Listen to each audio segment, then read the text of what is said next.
Ya sabéis que en principio Etxebarri tiene un compromiso con la innovación, participa en la Red Impulso, conformada por algo más de 60 ciudades a nivel estatal, bueno, de solo unas 60 ciudades a nivel estatal, que me parece que es un asunto que tiene su importancia, ya que nosotros como municipio de 11.500 habitantes pues estamos participando con ciudades de gran nivel, embarcados en este asunto del fomento de la innovación como cambio cultural, no solamente dentro de la organización, sino como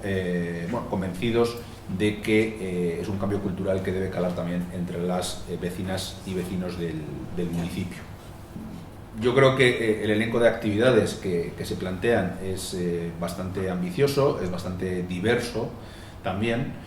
y lo que queremos fomentar sobre todo es el diálogo entre la ciencia y la sociedad, o por lo menos la ciencia y nuestro municipio de Etxebarri y aquellas personas que se acerquen a disfrutar de estas actividades.